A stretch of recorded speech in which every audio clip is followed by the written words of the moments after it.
कसलाई चाहिँ मन पर्दैन होला के यसरी बनाएको टमाटरको अचार। ल हेर्नुहोस् त, मलाई चाहिँ एकदमै मनपर्छ यसरी बनाएको टमाटरको अचार। तपाईँहरू पनि घरमा बनाएर खान सक्नुहुन्छ। घरमा बनाएर बट्टामा राखेर स्टोर गरेर पनि खान सक्नुहुन्छ यसरी बनाएको अचार चाहिँ। हेर्नुहोस् न कति मिठो देखिएको छ। ओएमजी, यस्तो अचारसँग त खाना पनि कति जान्छ होला कि, कति मिठो हुन्छ होला। ल भन्नुहोस् त। ओ माई गड, बनाएर खानु होला है त। बनाउनु भएको छैन भने चाहिँ एकचोटि ट्राई गर्नु। फर्स्टमा चाहिँ मैले लिएको छु यति धेरै टमाटर लिएको छु। त्यसलाई धोइहरी पखालेर रेडी बनाएर राखेको थिएँ। त्यसपछि मैले कटिङ गरेँ हैन, अनि त्यसपछि कट गरेँ सानो सानो मसिनो बनाएर। अनि एउटा प्यानमा तेल तताएँ, अनि त्यसपछि त्यसमा जिरा ज्वानोहरू सबै देख्न सक्नुहुन्छ तपाईँले, लसुनहरू सबै हालेर फुराएँ हैन। ज्वानोहरू अलि रातो रातो भएपछि लसुनलाई पनि अलि एकछिनसम्म फ्राई गर्ने हैन, अलि रातो हुने बेलासम्म फ्राई गर्ने। अनि फ्राई गरिसकेपछि मैले चाहिँ लसुनको क्वान्टिटी अलि धेरै हालेको छु, किनभने लसुन हालेपछि कस्तो अर्कै टेस्ट आउँछ कि, मिठो लाग्छ मलाई।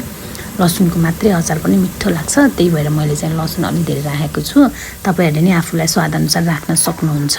त्यसपछि मैले अघि चपिङ गरेको टमाटरलाई राखेपछि त्यसमा मैले नुन र बेसार चाहिँ फर्स्टमै एड गरेँ, किनभनेपछि त्यो नुन राखेपछि छिटो गलेर छिटो पाक्छ टमाटर, त्यसैले। अनि त्यसपछि मैले हरियो डल्ले खुर्सानी पनि काटेर राखेको छु, किनभने त्यो एकदमै पिरो मनपर्छ मलाई। अचार भनेपछि चाहिँ मस्त पिरो मनपर्छ, त्यसैले मैले डल्ले खुर्सानी प्रयोग गरेको छु हैन। तपाईँहरूलाई अब रातो खुर्सानी एड गर्न मन लाग्छ भने रातो खुर्सानी पनि एड गर्न सक्नुहुन्छ।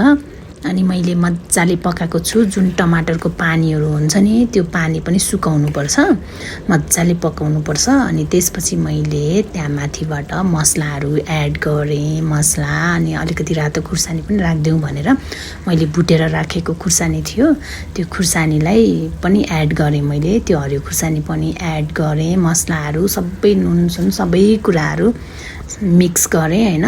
अनि मजाले हेर्न सक्नुहुन्छ कस्तो राम्रो लतक्क देख्दै खाउँ खाउँ खाउँ लाग्ने अचार रेडी भइसकेको छ। अलमोस्ट पाकिसक्यो मेरो अचार।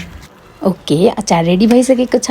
अहिलेसम्म हेरेर साथ दिनुभएकोमा धेरै धेरै धेरै धेरै धन्यवाद। सबैजनाले सब्सक्राइब गरिदिनु होला। Thank you so much. Love you all.